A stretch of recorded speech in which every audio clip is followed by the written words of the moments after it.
It did turn my video off. Okay. Thank you for that reminder. I'm glad we saw that.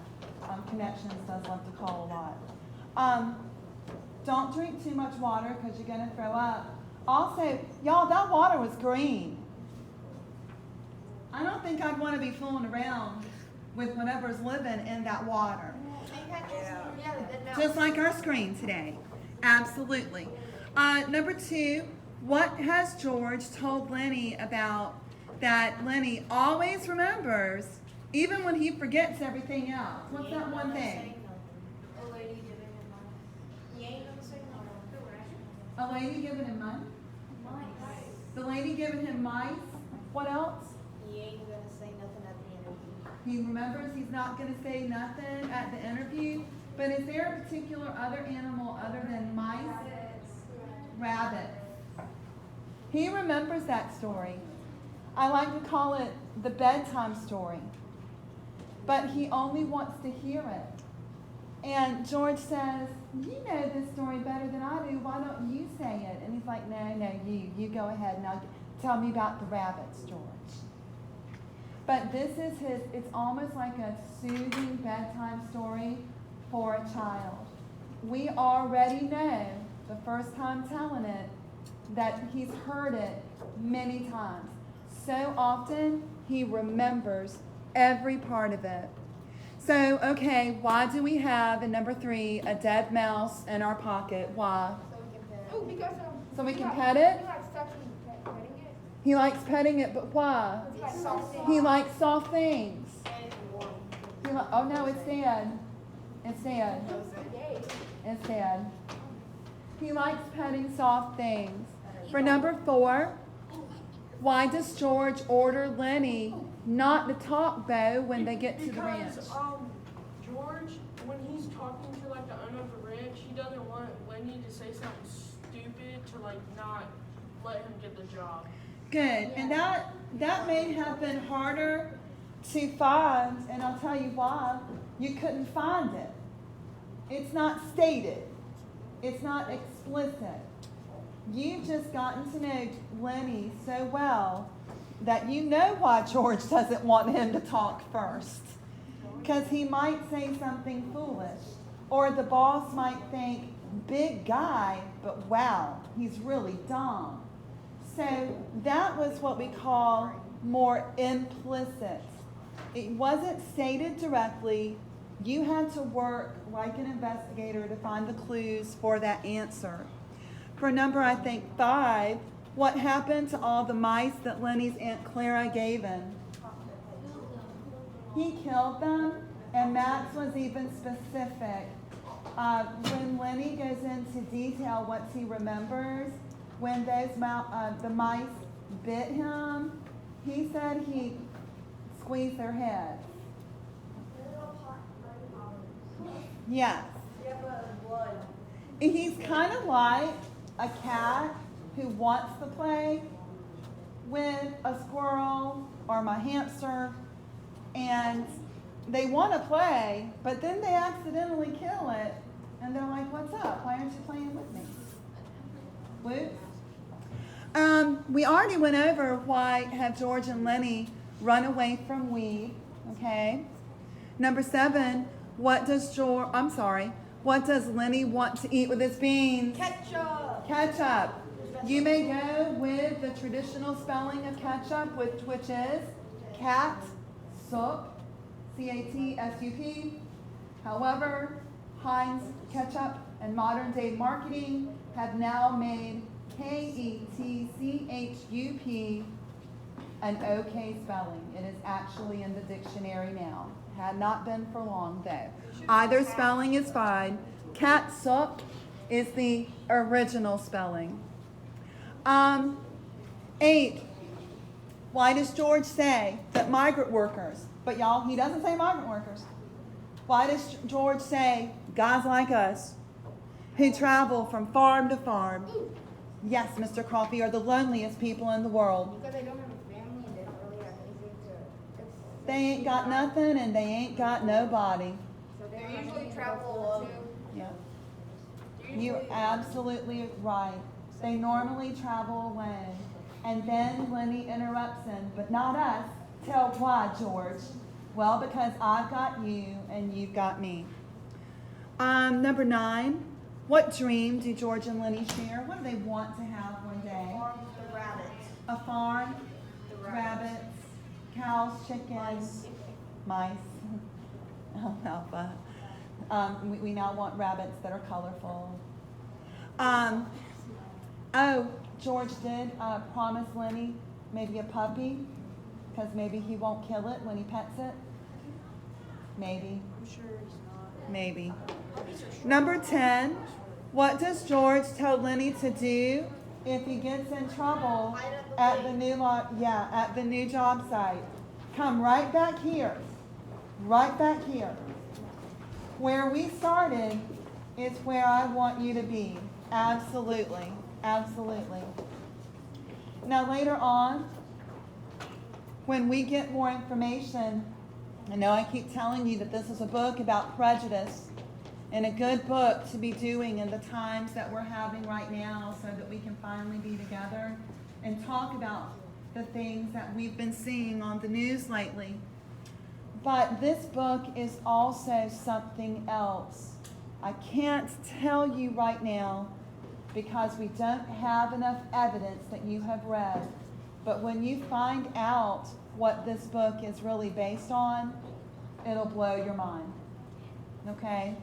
All right, let's get to, were those okay to answer? That's fine? Just like the end of the Outsiders did. Yes. Let's get into chapter 2. Bo, my personal assistant, where am I in chapter 2, my boo? Oh dear. Am I on 12 is what you're saying? I'm pretty sure. Sweet. Because that's where there's a little weird squiggly. Yep, we're looking for my weird squiggly. Now, do y'all see on your version, now that you're on Shobi, do you see that you have my notes? Did you see that? Isn't that great? Yeah. If I think it's important, you get those notes once I hit done. Okay, so let me get up here. I do want to erase my squiggly. Everybody, now that we're all on Shobi, I want you to erase because I didn't click you. Now that we're all on Shobi, you guys are right. I am on. Yay. I am on page 12. Okay, you ready? Let me check our time. We're kind of good. All right. We had, oh, by the way, here we are. That was the boss that came in. George is talking to him. Lenny is there, okay? There's this old guy that's lost his right hand. We're only calling him a swamper for right now. And the boss is really upset because George and Lenny were supposed to be there already, working, and they late. So George is trying to explain why. We had to walk 10 miles. Says we was here when we wasn't. We couldn't get no rides in the morning. The boss squinted his eyes. Oh dear. I'm sorry, TJ and Ronald. I did that. My bad. The boss squinted his eyes. Well, I had to send out the grain team short 2 buckers. Won't do any good to go out now till after dinner. He pulled his time book out of his pocket and opened it where a pencil was stuck between the leaves. George scowled meaningfully at Lenny, and Lenny nodded to show that he understood. The boss licked his pencil. What's your name? Oh, we have a real name here, y'all. Let's highlight that. That should have already come to you highlighted, but that's fine. George Milton. First and last name, that's important. You need to know it. And what's yours? George said his name's Lenny Small. Now, I don't really want to explain to you right now until we get a little bit further in the book what's so important about Milton being George's last name. Let me get you some more evidence. But right now, can we just go ahead and talk about the irony that Lenny's last name is Small? Because he's a big dude. It should be George. Did y'all hear that over there on your interactive of Mice and Men game? Lenny's last name is Small. That's ironic, because Lenny's big. The names were entered in the book. Let's see. This is the 20th, noon the 20th. He closed the book. Where you boys been working?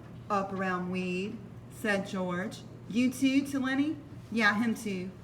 The boss pointed a playful finger at Lenny. He ain't much of a talker, is he? No, he ain't. But he's sure a hell, I cannot speak today. He's sure a hell of a good worker. Strong as a bull. Lenny smiled to himself. Strong as a bull, he repeated. George scowled at Lenny, and Lenny dropped his head in shame at having forgotten. The boss said suddenly, listen, Small. Lenny raised his head. What can you do? Hold on, coffee break. In a panic, Lenny looked at George for help. He can do anything you tell him, said George. He's a good skinner. He can wrestle grain bags, drive a cultivator. He can do anything. Just give him a try. The boss turned on George. Well, then why don't you let him answer? What you trying to put over? George broke in loudly. Oh, I ain't saying he's bright. He ain't. But I say he's a gosh darn good worker. He can put up a 400-pound bale. My guys, my people, listen to me. Lenny Small can deadlift a 400-pound bag of whatever. What? Amen. Just a big old. Now, normally it's going to take 2 to 4 guys to do that. Not this guy. He will deadlift from the ground a 400-pound bag and put it on the back of a cart. He's the guy you want in this job. He just ain't bright. Okay? This guy told him that every time he does it. God bless him. I know. The boss deliberately put the little book in his pocket. He hooked his thumbs in his belt and squinted one eye nearly closed. Say, what you selling? Huh? I said, what stake you got in this guy? You taking his pay away from him? No, of course I ain't. Why you think I'm selling him out? Well, I never seen one guy take so much trouble for another guy. I just like to know what your interest is. George said, okay, and this is what confuses people, but George is kind of lying, okay? He lied about why they were late, and now, because this is an unusual thing, 2 guys traveling around together, this is what confuses people. This is going to confuse poor Lenny. This is a lie. But we got to get the boss off our back. He's my, do you see the ellipsis there? See how he's thinking up a lie? He's my cousin. I told his old lady I'd take care of him. He got kicked in the head by a horse when he was a kid. He's all right, just ain't bright, but he can do anything you tell him. The boss, and I have that highlighted right now, and I want to go ahead and tell you, the boss is never going to get a name. He doesn't need one. He's just the boss. He's our first no-named character. The boss turned half away. Well, gosh knows he don't need any brains to buck barley bags. But don't you try to put nothing over, Milton. I got my eye on you. Why'd you quit and weed? Job was done, said George promptly. What kind of job? Do you see we're lying here? You see the ellipsis? See the lie? I'm thinking of what to tell you. We was digging a cesspool. All right. But don't try to put nothing over, because you can't get away with nothing. I've seen wise guys before. You go on out with grain teams after dinner. They're picking up barley at the threshing machine. Go out with, and this is highlighted because this is an important character. Go out with Slim's team. Slim? Yeah, big tall Skinner. You'll see him at dinner. He turned abruptly and went to the door. But before he went out, he turned and looked for a long moment at the 2 men. Ooh, I got a lot of notes on this page. You see that already? When the sound of his footsteps had died away, George turned on Lenny. So you wasn't gonna say a word. You was gonna leave your big flapper shut and leave me do the talking. Damn near lost us the job. Lenny stared hopelessly at his hands. I forgot, George. Yeah, you forgot. You always forget. And I got to talk you out of it. He sat down heavily on the bunk. Now he's got his eye on us. Now we got to be careful and not make no slips. You keep your big flappers shut after this. He fell, hey, here's this word again, morosely silent. We've only used it when we're talking about George, and it means sad, hopeless. It means so many gloomy, doomy words, okay? George, what you want now? I wasn't kicked in the head with no horse. Was I, George? Bless his heart, y'all. Be a damn good thing if you was, said George viciously. Save everybody a hell of a lot of trouble. You said I was your cousin, George. Well, that was a lie. And I'm damn glad it was. If I was a relative of yours, I'd shoot myself. He stopped suddenly, stepped to the open front door and peered out. Say, what the hell are you doing listening? Well, that old man, remember the old swamper that we don't know his name yet? Yep. What he's got his missing his right hand, even though you don't have to know it's his right hand, he just doesn't have one. The old man came slowly into the room and he had his broom in his hand. And do you see where I have a red squiggly? Okay, it's going to be important for a good part of the book. And at his heels there walked a drag-footed sheepdog, gray of muzzle and with pale, blind, old eyes. The dog struggled lamely to the side of the room and lay down, grunting softly to himself and licking his grizzled, oh bless his heart, y'all, moth-eaten coat. The swamper watched him until he was settled. I wasn't listening. I was just standing in the shade a minute scratching my dog. I just now finished swamping out the wash house. Just reminding you that swamping was slang at the time for sweeping.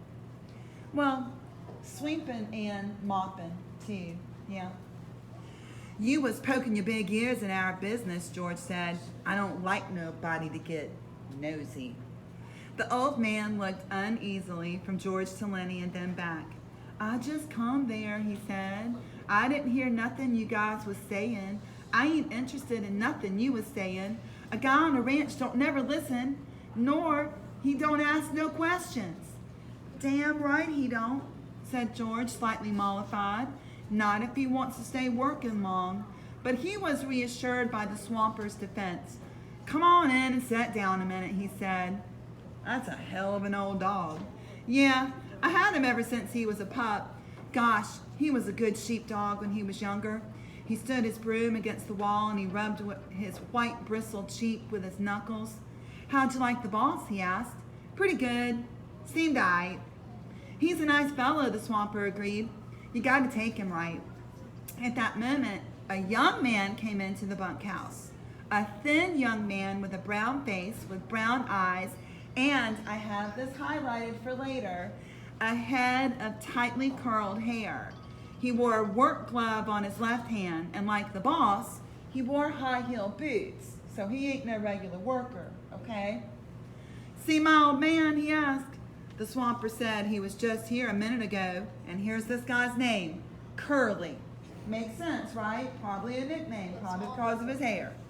Went over to the cookhouse, I think. Well, I'll try to catch him, said Curly. His eyes passed over the new man and he stopped. He glanced coldly at George and then at Lenny. His arms gradually bent at the elbows and his hands closed into fists. He stiffened and went into a slight crouch. His glance was at once calculating and pugnacious. Lenny squirmed under the look and shifted his feet nervously. Curly stepped gingerly close to him. You the new guys the old man was waiting for? We just come in, said George. Let the big guy talk. Lenny twisted with embarrassment. All right, y'all, I gotta stop there. 7th grade, let's go on back. 8th grade, get ready for your thing. Can I give that to y'all later? Because I've just gone over time and I need to rush down to 5th grade.